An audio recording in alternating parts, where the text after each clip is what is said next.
Should you go to the Percussive Art Society International Convention, aka PASIC, in 2022? This is the question that I'm going to answer in today's video. My name is Adam and I make percussion videos about all kinds of things. Make sure you hit that red subscribe button below to keep up with my uploads. So PASIC, the Percussive Art Society International Convention, is considered one of the biggest conventions in the world for percussion. In fact, I think it's the only one of its kind. It's always held in Indianapolis in the United States. So for everyone who's watching from the US, you all know where Indianapolis is. What you might not know is that for me, as someone who lives in Western Australia, it's about 34 hours away by plane. It's a very, very long plane ride and it costs me pretty much thousands of dollars just to get there. But in saying that, I'm still going and I'm still excited to meet all of you there. And I thought it might be nice to make a video based on the fact that I have to literally travel halfway across the world as to whether it's worth going for you. You know, you might be thinking about going to PASIC, it might be your first time going, maybe you're in the same situation as me, you live in a country very far away from the United States. So in today's video, I'm going to break down some pros and cons of going to PASIC and things to consider if you're thinking of going to PASIC, especially if you're coming from an international country,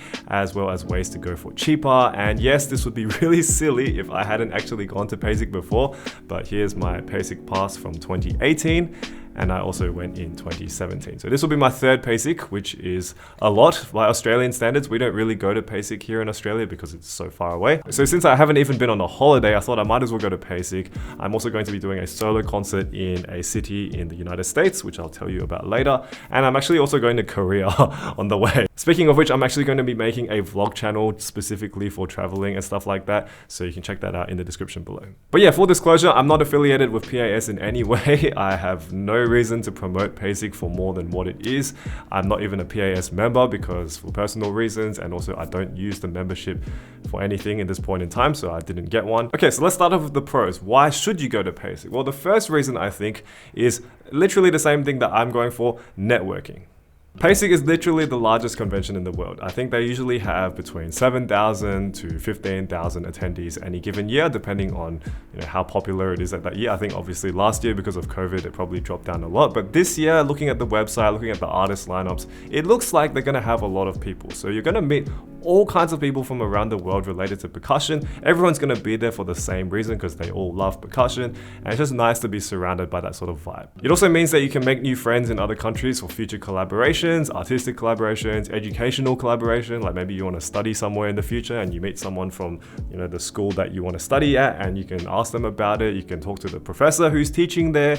That kind of stuff is really useful. It's also really great to go there to watch stuff. So there's like a lot of performances. There's usually a lot of formal scheduled performances, and then you also just see a lot of impromptu stuff happen. I remember one of the years I went, it was an impromptu jam session in a hotel lobby and it wasn't on the schedule. They just did it and it was really great. I think we saw like Pius and Erico. I think people in the United States have a word for this. It's the hangs. But yeah, a lot of the sessions cover all kinds of topics. There are sessions related to, of course, just playing instruments, whether it's keyboard, marching, drum set, and then you've got things covering things like performance health. So one of my friends, Matthew Lau, is presenting a performance health session, which I'm really keen to go check out. The expo hall. So the expo hall is basically one of PASIC's biggest attractions because it has every single percussion brand in the one place. Yeah, so this is basically gives you an idea of what you can see. Just heaps of stuff. One of the things I hate about the drum side of PASIC is that it's so loud. It's like Adams, and no. Oh, Alliance of Black Orchestral Percussionists. That's sick. Bolter Mallets. Oh, Bolter Mallets still exists. Black Swamp Percussion. Black Swamp's pretty cool. Blue House. I want to see if my friend Pauline Roberts mallets are at Blue House. I'd love to check them out. Cooperman. I used to be a fan of Cooperman, not so much anymore. Oh, DW, right. I don't play drum set. Erasers. I've lost all my erasers in the past. I don't think I'll be buying them anymore. Rover. Yeah, maybe. I'm thinking of buying a tambourine actually, so maybe. See what I mean? Like there's a lot of brands that you don't see regularly. Humes and Berg, the Galaxy grip bag. Marimba One. Ichiba. Marimba One, definitely some of my favorite people in the percussion world, and of course I'm a Marimba One artist now, so I will definitely be there. I'll probably present something. Massimo Mallets. Massimo is still going. Massimo is a really cool brand. I think the person's called Choppy. Brian Choppy Massimo, something like that. And he makes all these like really cool orchestral mallets. That's really sick. Oh, wow. Mode Marimba. Why is Mode Marimba still here? Percussion Source actually just stocked my mallets, so they might also be there. But yeah, last time I actually bought some stuff from Percussion Source because they do have a discount on the last day usually. Sabian, I did think about buying some new cymbals and bringing them back in my luggage, but honestly, because I'm going to Korea, I don't know if I'll have any space. Salyo's Encore. Big round of applause. Big round of applause. Encore Mallet's still one of my favorite brands, even before I was an artist for them. And yep, now we have the Encore Mallets Adam Tan series, so I'm sure I'm going to be doing something with them at the Expo Hall this year. Steve Weiss Music, obviously the biggest percussion retailer in the world, and they are stocking the Adam Tan series as well. Thank you very much, Steve Weiss Music. Vic Firth, I don't really play Vic Firth anymore. WGI, Sport of the Arts. It's all thanks to all of you that I know what WGI is. I don't know, in terms of the Expo Hall, it'll mainly be like the brands that I'm associated with, Marimba One, Encore Mallets. Otherwise, yeah, I don't mind just having a look around and trying stuff out. The other pro of PASIC is that it only happens once a year and it's always in the same place. Now, this is also actually a con, which I'll talk about later on, but it is a pro for the people who kind of want to expect the same thing. So you're not going to be surprised if you've been to past PASICs before. If you visited Indianapolis before, it's going to be pretty much the same thing every time. So you basically know what you're going to expect from the get-go. Okay, so I think those are like the main reasons why you would want to go to PASIC. Now, here are some reasons why you might not want to go to PASIC. Number one is, of course, the costs. It's really expensive to go to PASIC unless you live right next to Indianapolis or in Indianapolis, and even then it's pretty expensive. I mean, for reference, so their early bird discount, which is before September 15 for a 4-day pass, the cheapest one is $150 if you're a PAS member and also a student. If you are not a full-time student but you're a PAS member, you can do $200, which is still quite a lot of money, and if you're not a PAS member, you pay $350. $350, you probably have to make sure that you're going to a lot of stuff to pay that kind of price, and keep in mind this is the early bird price. Keep in mind there's some cheaper options. If you just want to go to the Expo Hall, they give you a $25 ticket. I personally would not pay for this just because there's no point. Like, you pay $25 to go and buy stuff, so you're paying to spend money. I think this Expo Hall wristband only makes sense if you literally only have time to come to the Expo Hall for like one day. So maybe if you're going to Bands of America, which is across the road. Accommodation, if you use the PASIC website to register for accommodation, you get a little bit of a discount, but it's still around $200 minimum for like a 3-star place kind of far away from the convention center. If you want any of the hotels that are like nearer to the convention center, you're going to be paying like $300 a night, which is a lot of money. And when I look at some of those hotels, I'm a bit like, they're not even that good. I'll talk about my accommodation and flight tips later on in this video, but basically, yeah, I think it cost me about minimum $1,000 to fund this PASIC trip. Just the PASIC part, just the 4 days. The second reason why you might not want to go to PASIC is the location. Indianapolis is not a bad city by any means, but it's definitely no like big tourist city. So if you're coming from somewhere outside of the United States, you might be a little bit like, oh, this is Indianapolis. When I first came to Indianapolis in 2017, I was pretty much like, is this it? Like, is this the place where they hold the convention? And it makes sense. It's like a convention city, you know, there's like a big convention center in the middle. It's surrounded by hotels and fast food chains. And like PASIC used to move around. It used to go to different cities in America. It went to San Antonio one year, it went to Anaheim one of the years, and now it's just always in Indianapolis. And I'll be honest, like, Indianapolis is like a pretty expensive place to eat, expensive place to drink, expensive place to live.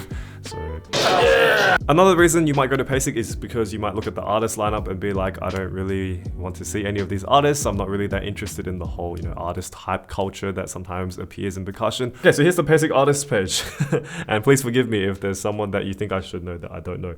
I kind of know who Brian Zader is, but that wouldn't be the person I'd go and watch. Vanessa Tomlinson is from Australia. Key Percussion Duo. Yeah, maybe I'd check out Key Percussion Duo. That's Jane Kaczynski and Tim Brocious. Oh, Matthew. Yep, definitely gonna go to Matthew's session because Matthew is one of my oldest friends in percussion, actually.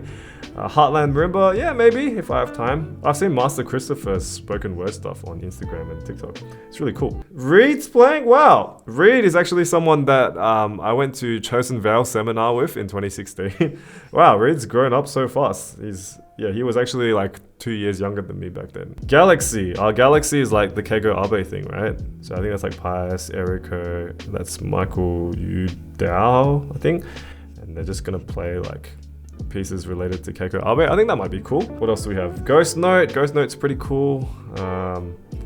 You Percussion. Oh, You Percussion is sick. I went to You Percussion's like mini showcase in 2018, and this is like they actually playing in the big evening concert. So this is going to be sick. But yeah, there's gonna be more artists than this, I'm sure. So I'm keen to check out whoever. So yeah, I think it could be potentially beneficial to a lot of people who are watching this video. For me, one of the reasons why I really wanted to go to PASIC is because I never studied at like a nice music school. I didn't study in a top 10 percussion school or like a percussion program that had, you know, 50 people and lots of world-class percussion instructors. Like, I'm very grateful for my percussion instructors, but it definitely is not the same level as a lot of these international places that I've taught at. So it was really nice to go to PASIC and sort of see it for myself. Now, people ask me a lot of questions about PASIC because they've seen that I've gone to PASIC before, both on my vlog channel, on this channel, and so I'm going to answer some of the most frequently asked questions right now. What are some ways we can save money on a PASIC ticket? So PASIC tickets, if you're getting the ones that are on the website, they're usually just like standard attendee passes. You will also get some people who have artist passes. The colors change every year, so I don't know what the color it is now. And you'll also get people who have passes like this, exhibitor passes, which are basically like industry passes. And this pass is exactly the same as the 4-day pass. So you notice on this pass here, which is, I think most PASIC passes still look like this. They have the name and they usually have the organization you represent. And because this is an exhibitor pass, it has Edition Switzer, which is the company I went with in 2018.